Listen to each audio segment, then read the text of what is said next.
Hey, afternoon, everybody. Here it is, Monday, January 11th, 2021. A couple weeks into the new year. I hope you're doing good. Hope you had a great weekend. I hope you're healthy. I hope you're feeling fine. Great guest today. Another great drummer. When I started the podcast, I had no idea that I was just going to be able to interview some of the greatest drummers in the music business. And today is a legend himself, Dale Crover of the Melvins. That's right. The king of the Melvins, Dale Crover, is here. There was a time when I was living in San Francisco that Houdini and Stoner Witch were the official soundtrack of Hate Street. Every bar, late night, seedy, drinking Red Hook beers, eating free pretzels, hoping to get a burrito, and the Melvins would be blasting out of the speakers and jukeboxes. It was great to talk to this man. He's got a brand new solo album coming out, RAT A TAT TAT, that's out this week. And the Melvins will have a new record out in February. So it is starting out as a great year for music.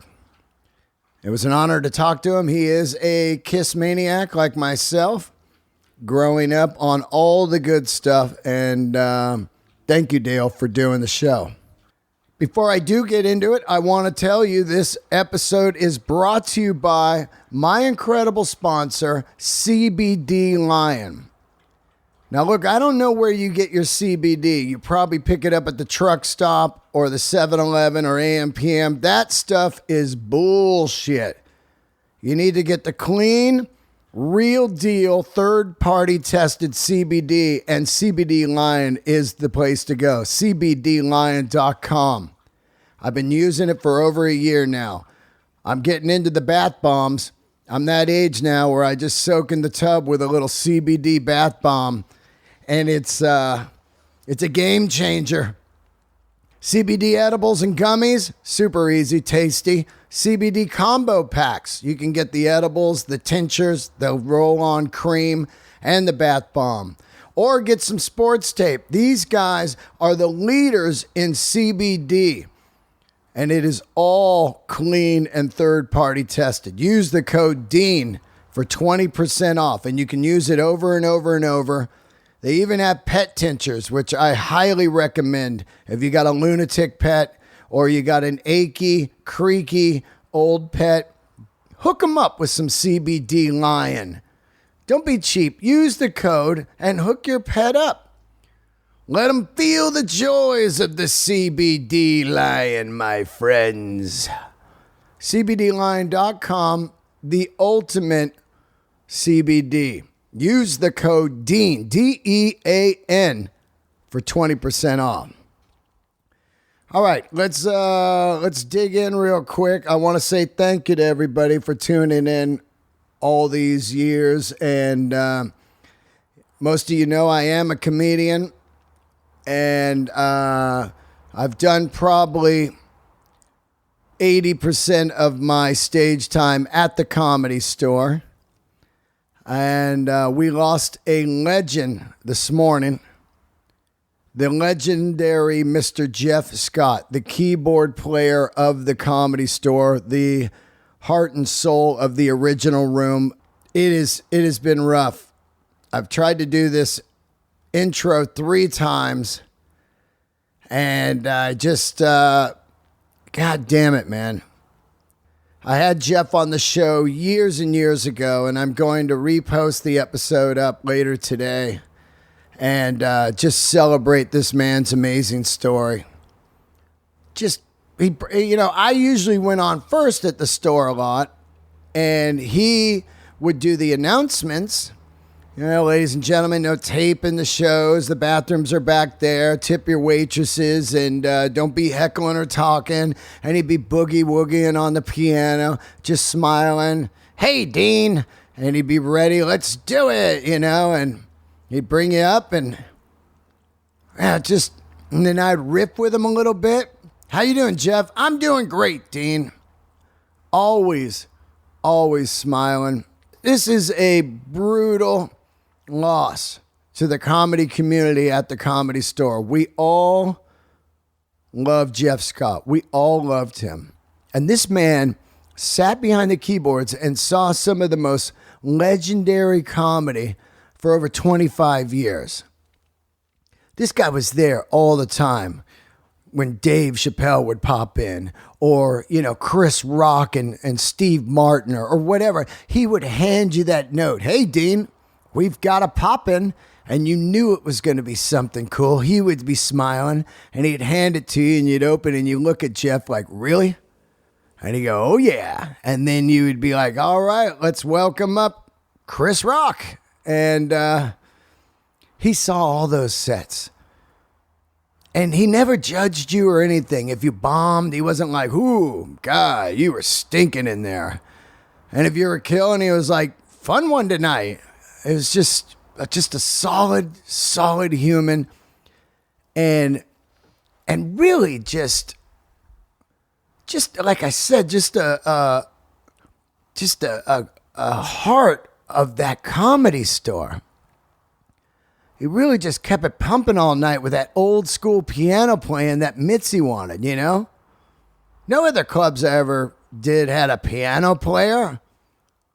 No other clubs. And he played there every night, and he loved it, and he loved the comedians, and he loved the audience, and he always had great stories. And I will miss this man, and the store will never be the same. Pour one out for the man, Jeff Scott, and dig into the other episode later today, and listen to this man's great story. Let's get it going right now. Let's get some rock and roll. Let's light the candles for my guest, Dale Crover, drummer of the Melvins.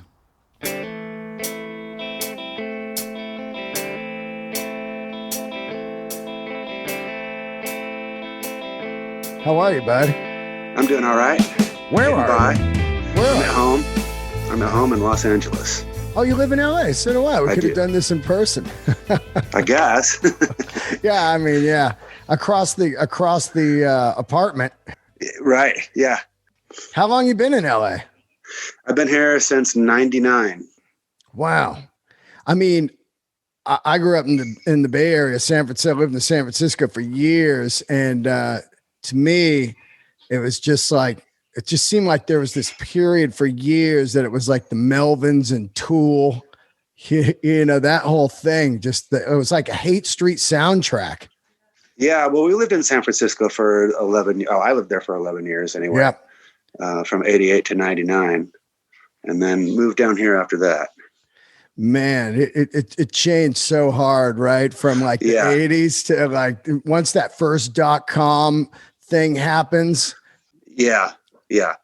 And now it's pretty unrecognizable. Oh my God. I couldn't imagine living there again. Could you? Yeah.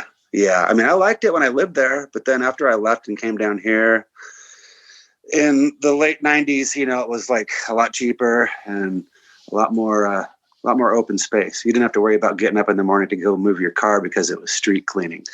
So, or having neighbors right on top of you where you can't crank music or whatever. So once I came down here and realized that I could do that and it was a little bit cheaper, it's like, great. I really like it down here. Yeah. Yeah, I do too. Everybody's like, you going to move, man? You move and everybody's moving. I'm like, man, this shit is great here. Well, then there was always that rival with San Francisco and LA. And I found that people from San Francisco would always hate on Los Angeles, saying how fake and plastic it was. But then everybody from here was like, oh, well, we really like San Francisco. Yeah. That was one of those weird rivalries where there was only one side that cared. Yeah, exactly. I mean, once you got here, people are like, what? Yeah, I went up there for a weekend, had some wine. It was nice. Yeah. Exactly. Yeah. I was talking to our good buddy Dave Lombardo a couple days ago. Oh yeah. And I told him I was going to interview you, and he said something very amazing. He said that you are a big inspiration to him. Oh wow. Well, that's really great. Yeah, we got to play with each other in Fandom Melvins big band. Yeah. And that was really great. I've always thought he was a great drummer. an innovator in that style for sure, but playing with him was really fun. And we realized that like, we're I think about the same age, and we were influenced by a lot of the same drummers growing up. Kiss was the band that kind of got us into music. And, we're both fans of Clive Burr from Iron Maiden and Les Binks from Judas Priest were big influences. So, yeah. Les is like, it seems to me like Les is almost unknown to a lot of people, it's so weird. Yeah. I mean, I was kind of bummed when they got rid of him. I mean, that's right when I was into Judas Priest, and Dave Holland's fine, but I mean, I just really, the Unleashed record was what did it for me. And it was just like, oh, holy shit. When I was learning to play drums, that was, came along at the right time. That Unleashed record, I just had Rob Halford on recently, and cool. Yeah, he was, God, the guy was like, he was unbelievable. How cool it was, you're like sitting there looking at him going like, wow, man. I remember just listening to the Unleashed in the East probably 2 million times. He told me a crazy story. I don't know if you know this one, but they flew to Japan to do that record, and then he was totally jet lagged and sang like shit. So like a week later, I knew that he re-sang the tracks, but I had no idea he did them in Ringo Starr's house. Yeah. Ringo's house. Yeah. I was really excited when I heard that too, and it just like it gave me this vision of like, oh, that's amazing, And then he said he sang it like a concert, he just said, run it and I'm not going to stop. So there's like fluctuations in the breathing and everything. So it's kind of real. Right. Yeah. Yeah. That doesn't bother me that it was recut. Not at all. Not at all. It's such a masterpiece record. Yeah. Yeah. I agree. Yeah. I bought his book. So, and I follow his Instagram too. He always posts funny pictures of him in shirts with cats on them. Or his Christmas picture was really good. It was him all dressed in leather with assless chaps. Yeah, I love it. I loved it because people are still to this day like, oh, that ain't cool, but it's Rob. Right. I love that. Well, like we always knew that he was gay. So did I. But then once we moved to San Francisco, we were like, and saw not Polk Street, Castro. Not that one, but what was the one where the covered wagon was on? Polk Street was. But there was the other Leather Folsom. Street. Folsom. Yeah. Folsom, because the Folsom Street Fair. Right. It's like, oh, okay, this is where heavy metal fashion came from. Yeah. Well, that's what I told him. Yeah. I grew up in the Bay Area, so I was like, I just figured everyone knew. And, I saw Cruising with Al Pacino when I was young, and that was the whole scene of that meat packing district in New York. I was like, oh, yeah, leather, Yeah. I mean, he kind of downplays that a little bit, I think. Rob does, at least in some of the stuff I've read and, heard him talk about it, But no, it came straight from gay biker fashion, Yeah. Hell yeah. Tom of Finland and all that, I love it. I love his look on Point of Entry. I thought that was the look. That was the look that all the metal bands went for later, where you had denim and leather. So in Point of Entry, he's got the leather jacket with the denim vest over it. Right. And the chaps with the Levi's underneath it. And you're like, oh, yeah, this is straight up Saxon, Metallica. Totally. Yeah. Yeah, totally. Yeah. I went and bought a leather jacket and grinders and all that stuff, Immediately. I bought mine on Polk Street at Hard On Leather. So I remember. Oh, yeah, right. Yeah. Right. It was so weird to wear a jacket back then in like the 80s. Because it was kind of like radical to wear a leather motorcycle jacket. Right. Now, Clive Burr, I just heard, I had no idea on this, that you were in an Iron Maiden cover band, and that's pretty wild. That's a bit of an overstatement. Okay. What was it? Oh, it was more like my cover band I was in when I was 14 years old. I was the one in Iron Maiden trying to get the other guys to play Iron Maiden, but we were a high school dance band. So, we did Judas Priest songs, but it was, It was the one where I got to take a break. It was before the dawn. It was like the ballad, the dance ballad. That's when I went outside and had a smoke break. But, we played, just to give you an example, we played Stairway to Heaven and Skinner's Freebird. Freebird, yes. Oh, yeah. You guys were the FM dial. That's right. What was the early drum kit for you?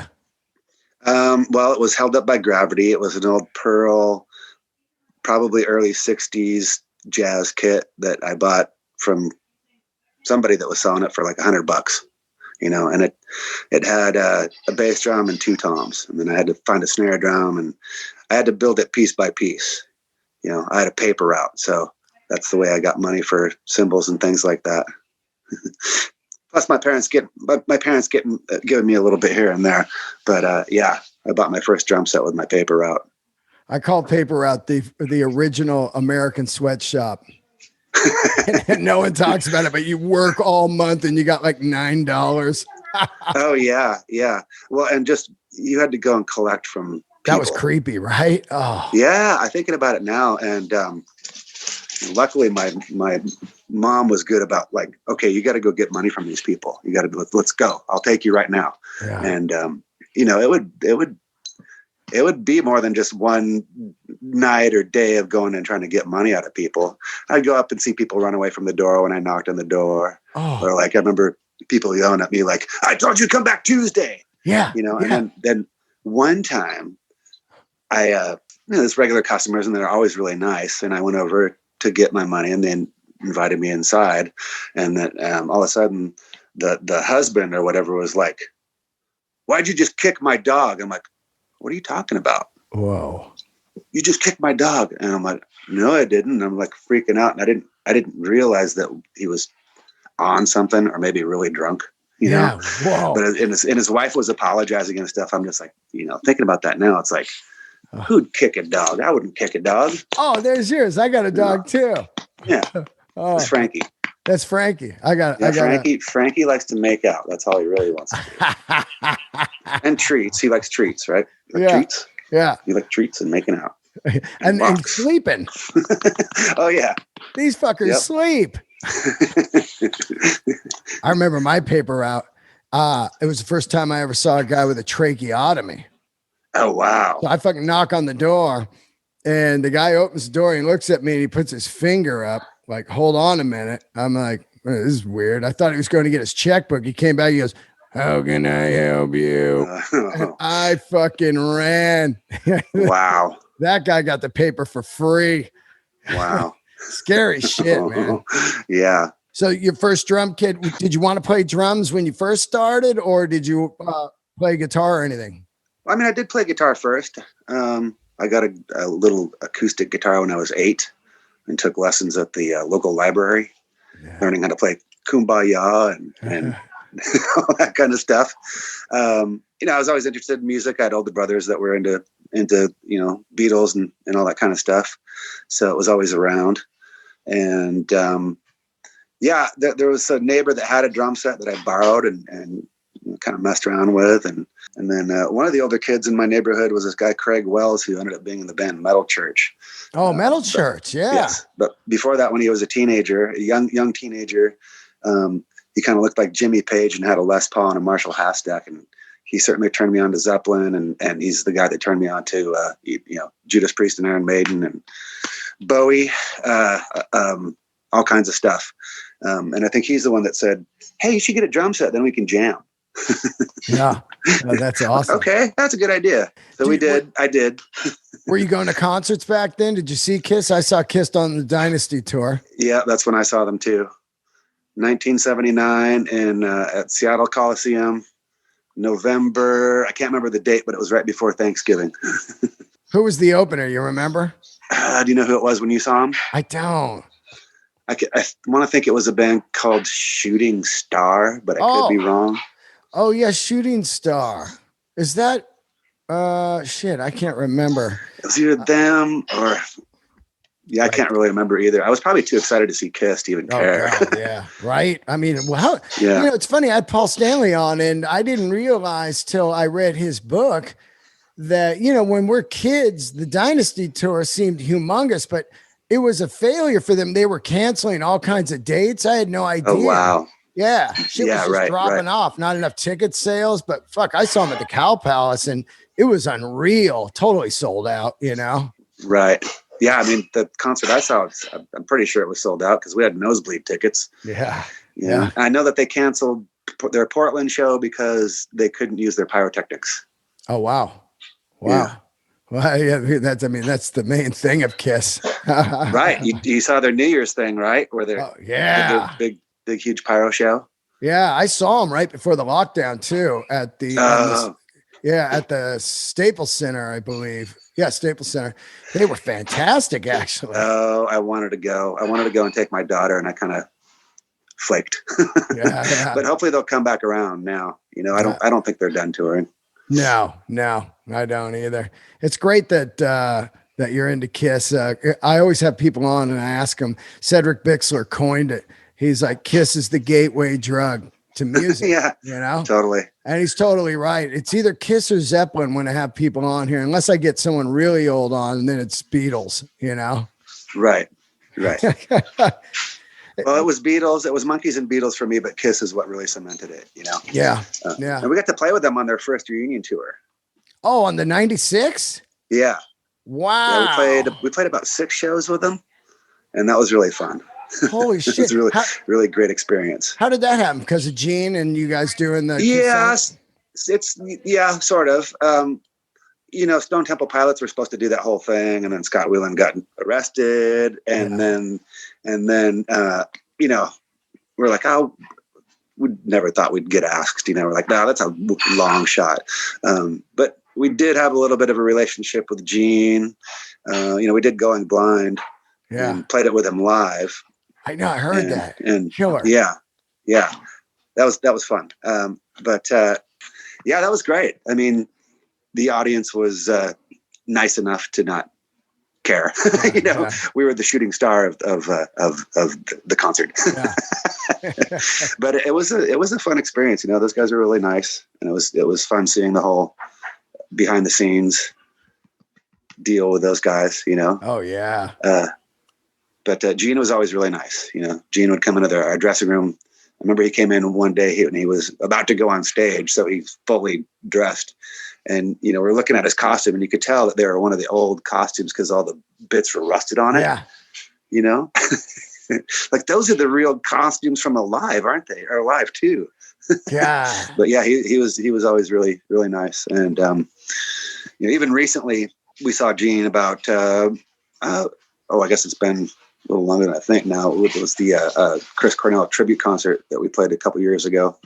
And Gene was there, and I talked to him for a few minutes, and he was very nice. Yeah. And told me that he loved me.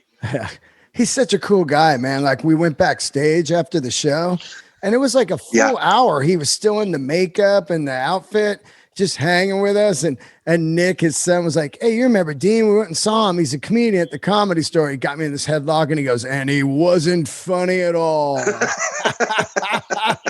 Just fucking lightning speed like that, man. Right. Good dude, man. Good dude. He gets a lot of flack. I don't get it, you know? Yeah. I mean, yeah, I'll defend him forever. He's been nothing but nice to us, and outgoingly nice, you know. Yeah. It doesn't have to be. No. But he's It's amazing if we're talking about Kiss, but I also think about the Melvins as it's unreal how many records and how long you guys been together. I often call you guys the Dave Attell of music. You know, it's like not a lot of people like you, but the right people like you.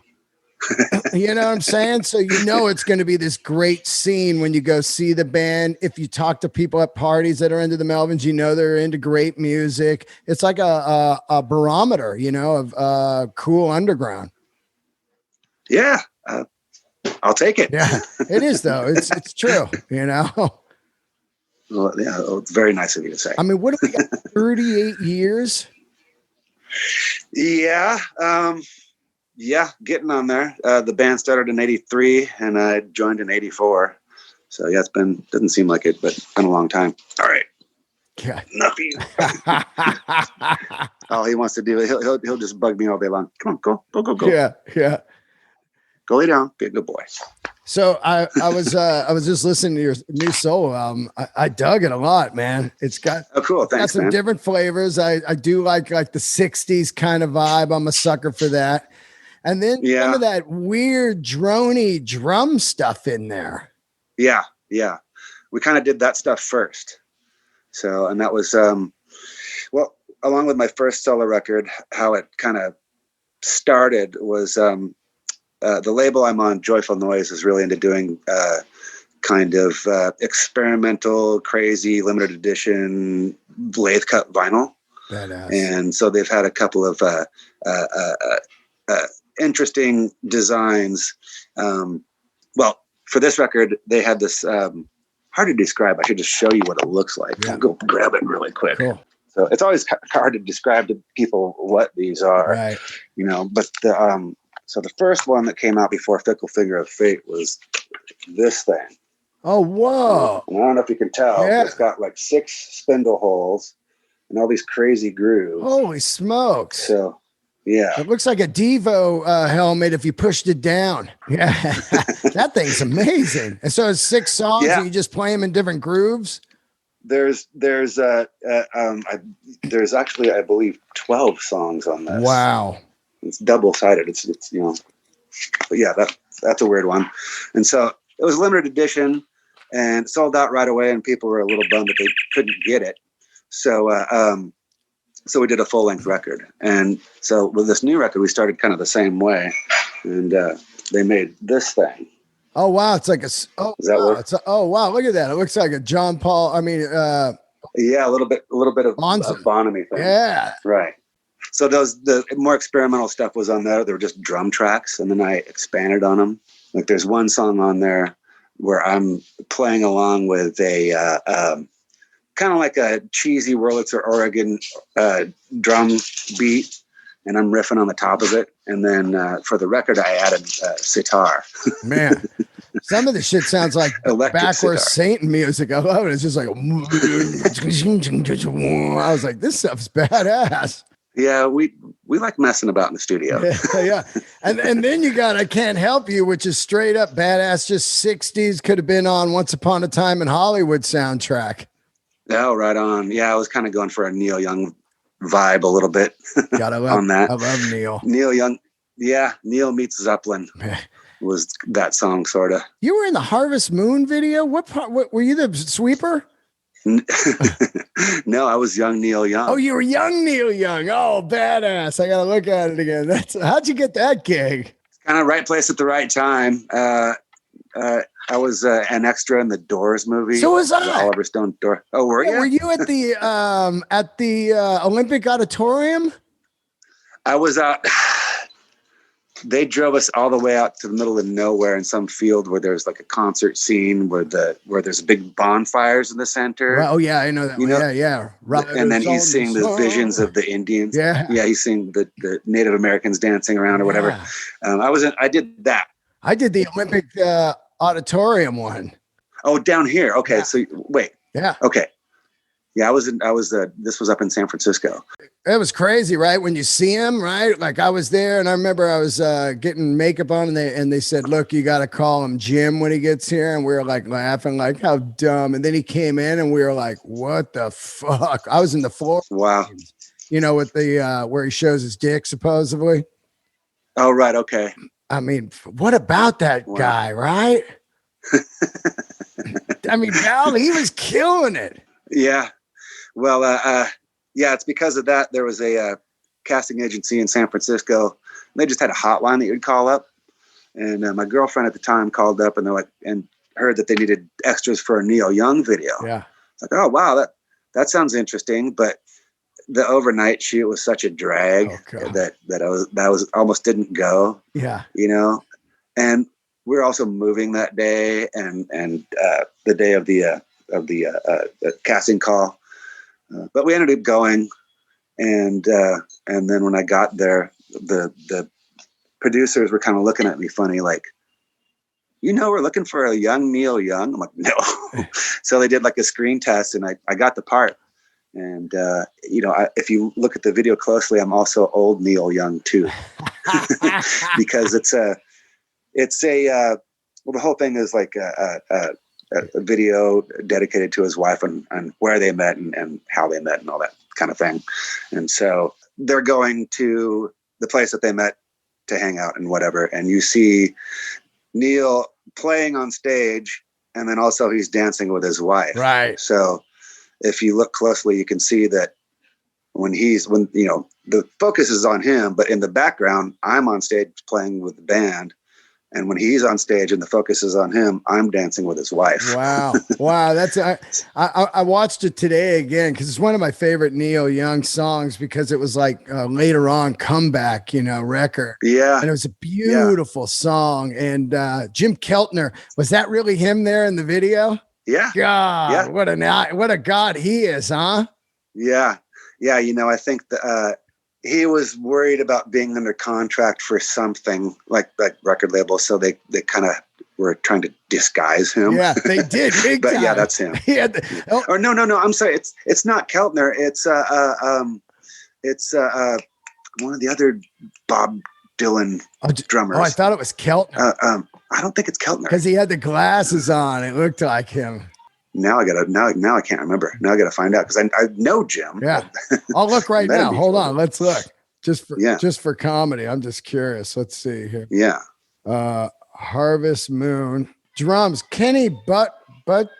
That's who it is. Who's that Kenny guy? Buttry. Who's that guy? He was a Nashville guy that played. I think he played Blonde on Blonde, or one of the big Dylan records, or a couple of them. Yeah. Yeah. Wow. Those guys were all bigwig guys that were in his band. That was like, they were the Stray Gators. And I think it was the guys that actually played on Harvest, at least most of them. Right. And then the dude from Nils, he played on that too, from E Street Band. Nils Lofgren? Yeah. Yeah, he might have been. I don't think he was in the video though. No, he wasn't. I would have been aware. Yeah. So, okay. I'm a big Neil fan, so, Yeah, so am I. Did you used to go to those bridge benefits? Those were insane. Yeah. And then I remember one year in San Francisco where all of a sudden he was playing with Booker T and the MGs. I went to that. They were doing secret shows at the Warfield. Yeah. Those are great. I got that on bootleg also, man. That Booker T band with him was so unreal, right? The sound, I think it was one of the best times I ever seen. I got goosebumps right now thinking about it, because it really floored me. The groove that they put behind his tunes, like Southern Man and shit. You'd be like, wow, this is insane.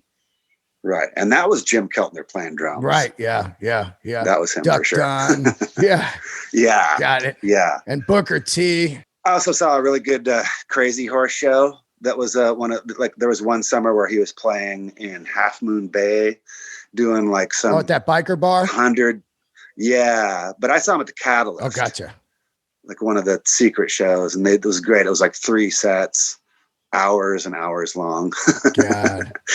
I love Neil. And it's funny how thinking about that whole Seattle thing that was going on with Pearl Jam and the grunge and everything, how it really boosted Neil in that era of his career, because that was a time where Dylan was playing state fairs before that big record came, Time Out of Mind, So right. Dylan's kind of out in the, county fair circuit, and Neil, it just all of a sudden explodes again with this Pearl Jam record, and then his own Ragged Glory and all that stuff. Yeah. And it really gave him the Mach 2 of his career, really. Actually, third wave, if you think about it. Yeah. Neil is exactly. He's unreal, actually, Yeah. One of my favorite records that came out last year was the Homegrown record. Oh yeah. How do you like that one, huh? That was great. I was like, it's almost like the lost missing link record, right, for some of that stuff. And I thought it was really good. I was like surprised that it hadn't ever come out before. Yeah. I'm a huge Zuma on the Beach guy, Yep. Same here. Zuma is probably my favorite, I would say. And then, the Rust Never Sleeps, Live Rust. Yeah. The movie was a big one for me. Let me ask you a little bit about what your experience was like on the Ozzfest, because that was such a behemoth of a festival at the time. Did you guys, Right. did you enjoy that, or what was that like for you guys? We were there because the Tool guys wanted us to be Right. on the tour. And they were nice enough to like even have us travel with them and all that. We were on the second stage every day, and it was okay. I mean, I kind of felt like we were, kind of the oddballs of the tour. The fun parts were seeing Motorhead play every day. Oh, right. For like, they'd come out and do like a half-hour set, and it was always the best, So yeah, I mean, I guess I just feel mostly that we were like, just a name on the poster. That's how it kind of. Well, I mean, friends with the Tool guys, right? But I don't know if we felt like a big camaraderie with a bunch of the other people. It was almost kind of like, why are you guys here? Yeah. But it was fine. I mean, we were really happy that those guys asked us to do it. One thing I did find out, and Tool made Ozzfest pay us. And one thing I did find out is we were probably the only band besides Motorhead on the second stage that were actually getting paid. Wow. Everybody else paid, right?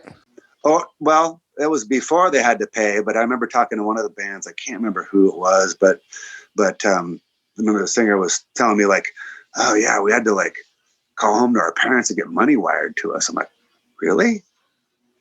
Why? You got, what happened? Yeah. Well, we're not getting paid. And I was just like, really? Wow. So, I had no idea. Yeah. But then after that, yeah, I know you bought on the tours. Yeah. The music industry is so crazy. It's a lot like comedy or podcasting. People think like you got a podcast or you're a comedian that you're just immediately rich or something because they know you from your podcast. And I was trying to explain to people how like Spotify doesn't pay me, and they're like, really? I'm like, no. Well, you think I would be begging on this Patreon page if I was getting paid? It's like, right. A lot of people just they don't know, and I never complain because you can easily just quit. But I do like to let people know and be aware of the inner workings of the entertainment business. Right. Yeah. Yeah. Oh, you mean like that, telling them that like, well, actually Lars Ulrich was right about all this stuff. I've been saying that for years. I'm so on Lars's side. I'm dying to have him on. I had Kirk Hammett on, and I've known those guys for 30 plus years, and I'm just like, when are the people just going to say like, thank you, Lars? We should have listened to you. Yeah. Right. It's wild. It's wild. If the film business doesn't watch out, it's going to go that way also, Yeah. That's why I was excited by, the fact that Bob Dylan was able to just sell his catalog for, whatever it was, 300 million. Yeah, that's great. It's like, oh, music is worth something. Yeah. Yes. Yeah. Everybody's selling their catalogs right now. I just saw that Steve. Yeah, I know. Cash in while you can. Yeah, totally. Because, you're not going to get any money. So get it now. That's right. And the world's burning. Yeah, the world is burning. Throughout the whole Melvins era, I mean, being in a band like the Melvins and stuff, did you ever have to have a job when you weren't on tour? Last time I had an actual job was about 1990, I think. Wow. Once we moved to San Francisco, it was kind of like starting over for us from Seattle. I mean, even when we were playing in Seattle, it's like we weren't making a bunch of money off of gigs. It was gas money mostly. So we moved to San Francisco. I got a job at Round Table Pizza. Oh, wow. And in the city? And, yeah. That's great. Yep. What, that went on like Market or whatever? Not Market. It was on Geary. Yeah. Geary, right next to the Coronet Theater. Yeah, the Coronet Theater, man. That's where I saw Star Wars. Yeah. Ah. I saw Star Wars there too. Oh, you did? Not the original, but the when they redid it. Yeah. That theater was monumental, man.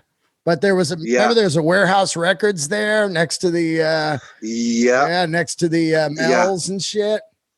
I remember going down there on my lunch break and standing in line trying to get tickets for the Who. Oh, wow. 82 tour or what? No, it would have been their Green tour, maybe. It was like, it would have been 89. Oh yeah, 88, oh yeah, 89. that's it. That's right. That's right. So I was working there too when the earthquake hit. Oh, 89 earthquake. Bam. Yeah, yeah. Damn, that was weird, right? Yeah. I remember that day specifically. Perfect. Oh yeah, same here. Same here. Yeah, were you watching the baseball game? We had it on at the restaurant, and it was right before it was about to start, and then all of a sudden it was crazy. Damn. I didn't think it was going to stop. I remember I was listening to Louder Than Love. Okay. Wow. I bought that and I was listening to it, and I was in the kitchen getting some beers, and it was like, and then it went off, and I went to yell at my buddy, like, hey, what the fuck? And I thought he turned it off, and I started walking. I was like, what the? I mean, the fucking place was buckling like a crazy wave. It was like fierce, and it would not stop. No, it wasn't stopping. No. That was scary. About, I don't know, maybe working that job for a year or so. After that, we were starting to go on tour more, and things were starting to happen, and eventually was able to quit. Yeah, that's amazing. You haven't worked since then. No, but we worked really hard doing this. So, big time, big time. Were you hanging at like Sushi Sundays and going to Nightbreak and I-Beam and Murray's Trophy Room, that stuff? Oh, mostly the times I'd visit those places were when we were playing. Right. But, if there was a band I wanted to see, sure. Right. Nightbreak, Covered Wagon, I-Beam, the Kennel Club. Killer. Chatterbox, which became the Chameleon. Yeah. Bottom of the Hill. Yeah. Bottom of the Hill. Yeah. I don't know what's left there now. Bottom of the Hill, I think, is the only one. Slim's just closed. Yeah. Yeah. We just played Slim's last February. I think maybe one of the last shows there. Well, at least, pretty close. Yeah. So I'm worried about what's going to happen with a lot of the clubs in the future. We've got a lot of long-term relationships with places, like Slim's all over the country. Right. So I thought about that. I thought you guys must have played all the clubs in America, because when you're in a band like the Melvins and you start at kind of like a C club, and then you work up to a B club, and then you're in an A club. So you've really played all of the terrain across America as far as rock and roll clubs. Yeah. And there's certain places where all there is the C club, but we'll play. I mean, we try to play every place, there are some bands that will just do major cities, but we'll play in the middle of nowhere, those shows are great. Those are some of the best shows. They are, right? The real fans. They're like, fuck, I'm so glad no one comes here to Cornville, Just I don't know, the energy and the intimacy of shows like that. Just those are some of the best shows to play, Yeah. I often think back, man. I mean, you look at that early Seattle era, it reminds me a lot of San Francisco. They were kind of identical. Of course, SF in like the 80s, you had all these great bands in there, like Sea Hags and that kind of thing, and then the Seattle thing really hits. Did you ever see Love Bone at all? I saw them once. Were you checking those guys out? No, we were gone by the time they started, really. Right. And they were pretty short-lived, but we were big Malfunction fans. Oh, man. And that was, they were like the punk rock Kiss. Yeah, they were. And they were one of my favorites from up there. And I really liked Andrew a lot. Oh, he's great. You see that documentary, Malfunction? I don't think I have. Dude, it's great, man. Well, now I got something to watch. It is great. I think you can find it on YouTube or maybe Amazon, but his story's wild, man. Yeah. Just to think I'll watch it tonight. Yeah. Now you got, so the solo record's coming out. Sounds great. I love it. And thanks. And that's out, January 15th? Yep. Coming up just a little over a week away. And then the Melvins have a new record coming out. Let's talk a little bit about this record. There's a song on here, Hund, that I love. Hund, Hund, which is German for hound. Oh, okay. It's what a tune, man. And right on. Caddy Daddy, man. I mean, oh yeah. yeah, it's That one just came out, Caddy Daddy. I like that one a lot. That one's one of my favorites for sure. great fucking songs, man, and great Thanks. sound. Just here it is, Melvins in your face. And then that crazy Beach Boys thing at the front. Oh, right. Yeah. We're kind of forever stuck in 8th grade style humor. Yeah. You know, that's that. And it's the 1983 version of the band. So that's kind of why we do stuff like that. Yeah. You know, or stupid limericks on our records and things like that. But yeah, I'm really happy with the way the record came out. You know, that one, we were starting to do that when this whole pandemic thing was starting to go down. And so the 1983 Melvins is Star Trek. Oh yeah. That's my yeah. My communicator just went off. Spock.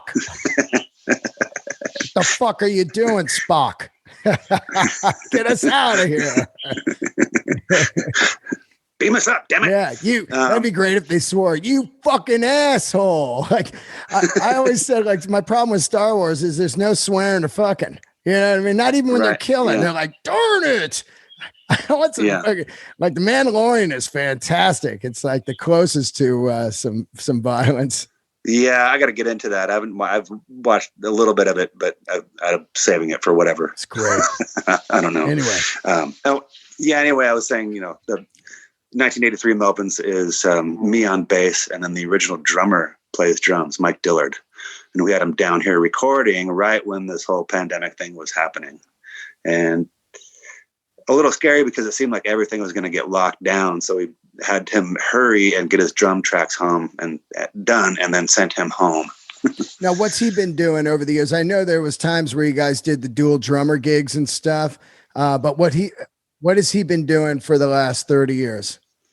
Well, he still lives in Montesano, Washington, where the band's from. And he's a union machinist. Oh, very cool. He still plays drums. He has a family.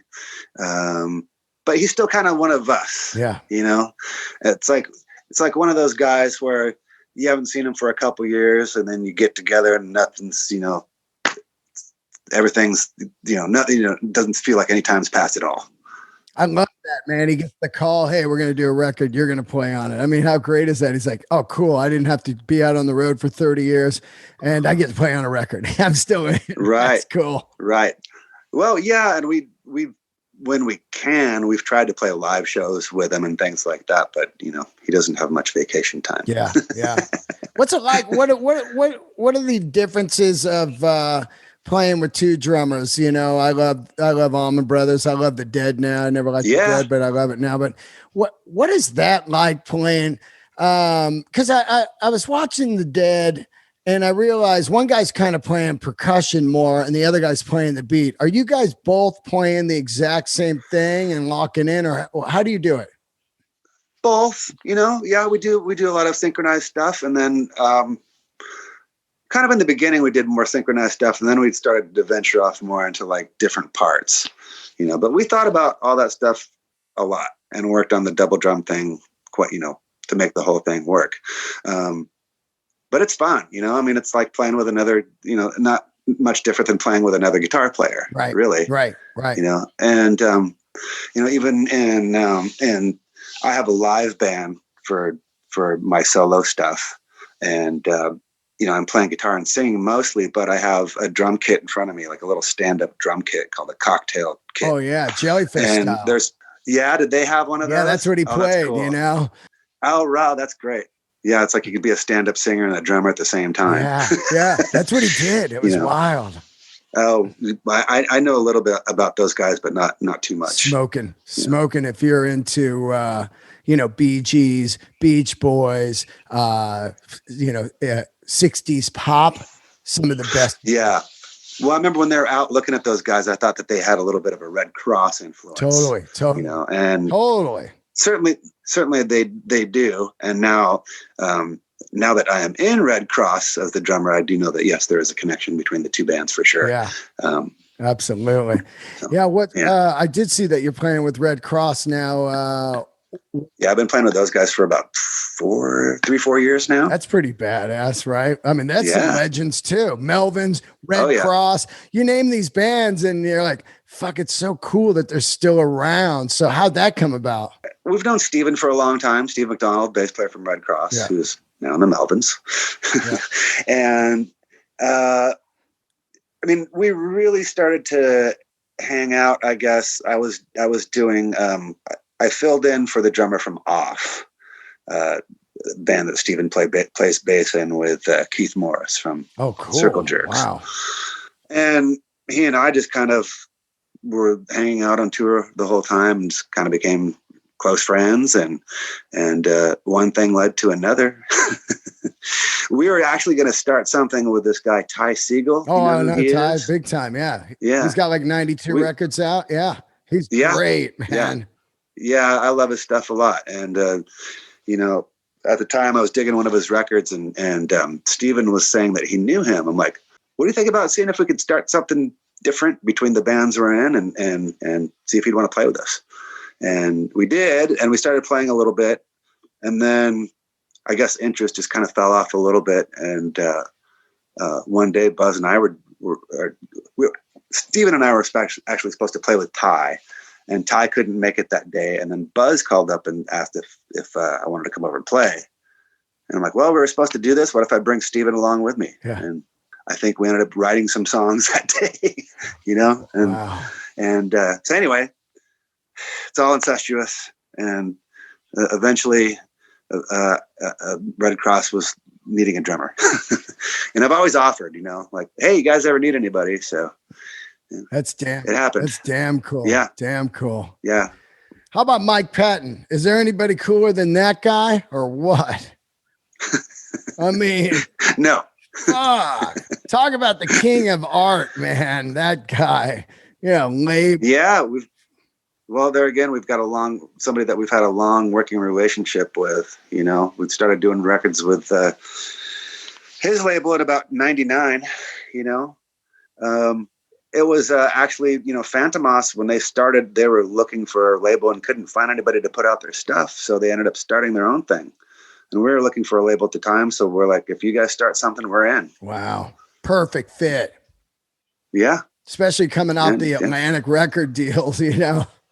Yeah. It's been great, you know. We've had a great, nice long run with those guys. Now, what do you guys think? The Melvins record's coming out in February, correct? Yes. And I don't see any touring on the horizon for a long time still. No. I don't think till 2022. And maybe so. I mean, I've always said that I'm optimistic that it could be in the fall. Right. But that's best case scenario, and you know. We'll see. But in the meantime, we just had we've started our own Melvins TV and just aired an episode on New Year's Eve, and it's 5 songs for $5, and it's also interviews. We kind of interview ourselves, and then there's an opening band. So we're going to continue to do this if we can. That's great. You know, bands have been doing the streaming thing where they do a concert, but then once you do a concert, you can't really do another concert. So this is going to be sort of a series, we hope. Yeah. You know, that's a smart way to do it. You can also pick records. You can pick records. You could be like, we're doing 5 from Houdini, you know? Exactly. And then we're going to do a, you know, Stoner Witch concert. Yeah. Or whatever. I mean, yep. You have such a great body of work. You can pick different eras too, because with the Melvins, people have these, you know, eras they love. Like, oh, I love this era, that era, you know? Yeah, we could certainly do something like that. Where do you do those? In LA or what? Yes. Does Buzz live in LA? He does. Wow. Yeah, we're all in the same city. I remember you guys were playing at the Troubadour and I was going, and I was eating in the Indian restaurant next door there. Oh yeah. And you guys were sitting next to me. I was like, I'm having dinner with the Melvins. Yeah. Yeah. Bummer that place is gone. God, I know, right? Yeah. I think it burned. Yeah, it looks like something weird happened to it. Yeah.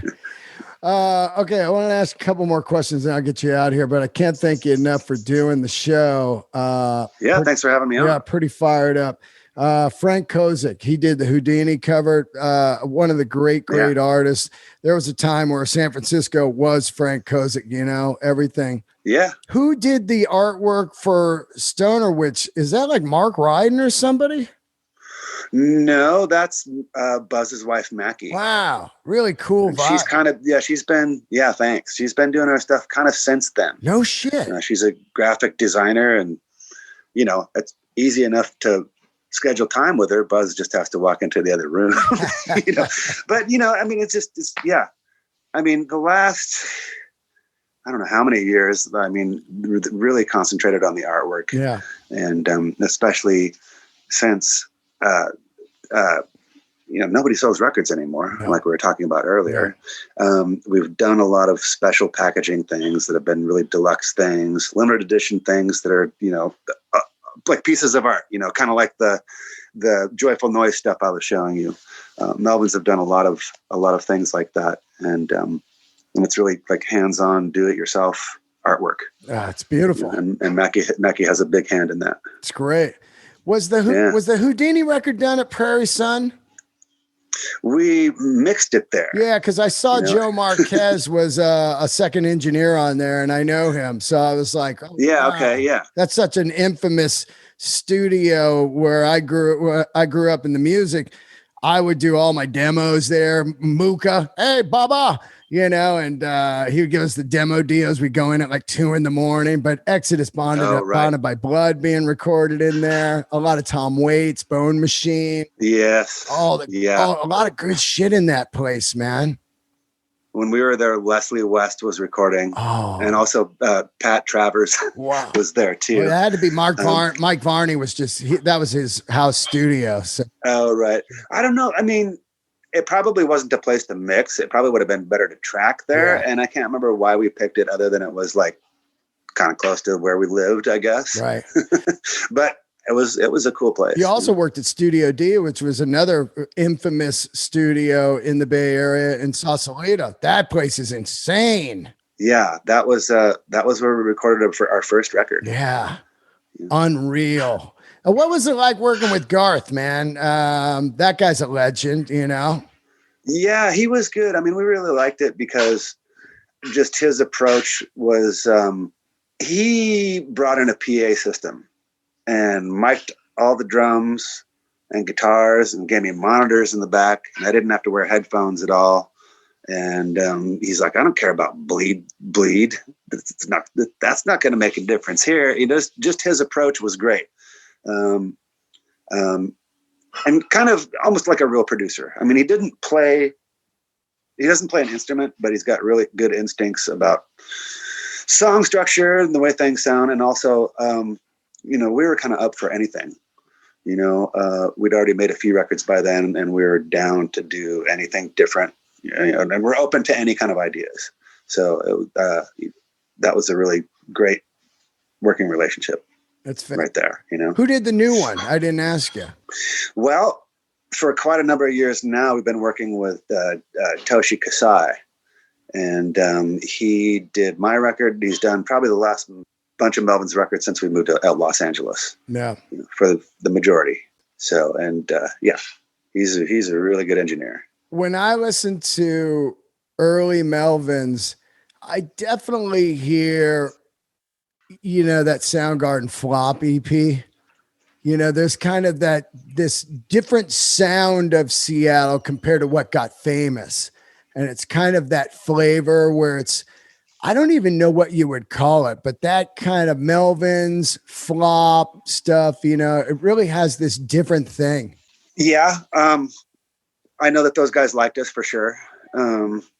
And I know that Buzz showed Kim how to do the drop D tuning that Sabbath was using. Right. You know, that Buzz had actually learned from a guitar player from Aberdeen that I used to play with, but it came from Sabbath via this other person. Right. So, yeah, I mean, those guys also were one of the early bands I really dug, you know, and there's definitely mutual appreciation there for sure. Yeah. You know, Very cool. even now we're still pretty good friends with those guys. You know? Love them, man. I love them. Yeah. Fucking, I mean, what a band, man. Back in the day. Yeah. Those first three, those are insane. Pre-fame, it's unreal what that band was, you know? Oh, now, are you a comedy guy? You into comedy? I like, you know, well, you mentioned Dave Attell earlier. Great. You know, and I liked him. Yeah. Yeah. You know, all the I would say probably my favorite is Cheech and Chong. Oh, right. How old are you? We're from the Cheech and Chong era. Yeah. I'm 53. Yeah. So I was listening to those records when I was growing up. God, And so, right. I'm 54. So you know, right on the money. Right. There. So it's like anytime Up in Smoke is on TV, I'm watching it, yeah, you know? Yeah. Yeah. I love all that, man. I saw them at the Roxy when they got back together, the first gig. It was like it. Oh, right. And I had no idea that they act that shit out on stage, you know? Right. So that, you know, they're doing the drive-in one, Frisky, you know, like, and the guys in the back, you know, like, right. Hey man, they're sneaking in the trunk, you know, and they're like, they're doing all that shit in the Fifi, you know, Fifi over here. I think it was a payday, you know. Yeah. Hey, what's that thing on there? He's eating a payday off the dog. Oh yeah. It's so fucking crazy. Yep. They were doing that in front of my face. I was like, wow, man. Yeah, I haven't seen them since I haven't seen their show. Yeah. But I did go to a kind of a talk that they were doing at a movie premiere. They had like a cartoon come out a few years ago that was like an animated thing to the sketches. Yeah. And there, and then there was like a Q&A with them, and it was cool hearing them talk about how they started, you know, and where they started. God. You know, they started in the Northwest where I'm from, basically playing to a bunch of the lager rednecks from up there. Yeah. Yeah. And Chong's parents owned this club, and I think it was like a strip club or something like that. Yeah. You know, like a Canadian strip club. Right. And so they were kind of the in between, you know, MCs, and then that kind of evolved into like a comedy act. Yeah. You know, but just hearing, you know, where they came up with, you know, even like Dave's not here, you know, Dave was some stoner sound guy that was, you know, that they made fun of, or Sergeant Stadenko. Oh yeah. They said that he was a real guy that would try to bust them all the time. Wow. Wow. What a classic. That's funny. Yeah. It just reminded me too about the band, the Melvins. I read where you guys got the name, and like some asshole teacher or something. And it was a coworker at the supermarket that Buzz used to work at. That was it. Yeah. And I was thinking, like, I don't know if you ever played the Stone, but the guy that booked it before me, his name was Melvin, and he was a really, he was the opposite. He was a really cool guy. Yeah. So it's like, what year would this have been? Well, I started booking it, I think in like 89 to 93, whenever. Did you book it? Did you ever book shows for us? I had Melvins quite a few times, buddy. I'll show you my calendar. I look, I go, wow, I had the Melvins a lot, you know? The one I remember playing there for sure was with Poison Idea. Oh, wow. Yeah. Yeah. And Jerry A., the singer, cut his head and blamed it on Nazi skinheads. Who would, like, Nazi skinheads would show up to their shows and like cause trouble, and they didn't like them. Yeah. You know, and so yeah. I miss the Stone. I think he scared them all. Yeah. The Stone was fantastic. Yeah. I saw the Ramones there once, and they're an awesome show. Yeah. Devo. I've seen them all in there, man. Danzig, Slayer, you know, April Wine. Speaking of Canada. Yeah. Well, thank you so much, man, for doing it. Yeah, thank you. Looking forward to people hearing both these records. RAT A TAT TAT out on January 15th, and yes, sir. 1983, Working with God, the new Melvins record out in February. Both are great, and I'm glad I got you on the show. And Sorry about the confusion there. Dude, I don't give a fuck. You know, what are we doing? I had somewhere to go. COVID. I went from the couch over to the table. Right. Oh, he's here. Okay. You know, it's not like the old days where I'm waiting in a studio, like, where is this guy? Yeah. But thank you so much. Instagram and all that. You got that stuff? I've got, Instagram is Dr. Crover, like Dr. Crover. Yeah. And there's a Dale Crover Facebook page and all that kind of stuff too. I don't tweet, so I'm not a twit. And one last thing. What drum kit you playing now for the nerds out there? I've got a Tama Star Classic. It's pink champagne sparkle. Oh, badass. 13, 16, 24. I use Peisty cymbals and Aquarian drum heads and Regal tip drumsticks and what else? Pete Englehart percussion. Yeah. Pink sparkle, badass. I love it. Yeah. Champagne, yeah. Man. Almost like Kenny from Chris Isaac. He's a Tama guy too. Oh, yeah. Yeah. Same with, I think Dave Lombardo was forever, right? Yep. He is. And Lars played Tama early. Yep. Those white ones from the Justice Tour are epic. Right. Well, keep the candles lit, my buddy. Hope to meet you one day face to face. Yeah, right on. Thank you so much for doing this. Oh, yeah, man. And thank you. And I'll see you out there around. Sounds good. Yeah, I hope it comes someday soon. I know. All right. And or else we'll all be at round table. Yeah. If they can open. Yeah. All right. I'll see you, bud. All right. Take care. Man. Bye-bye.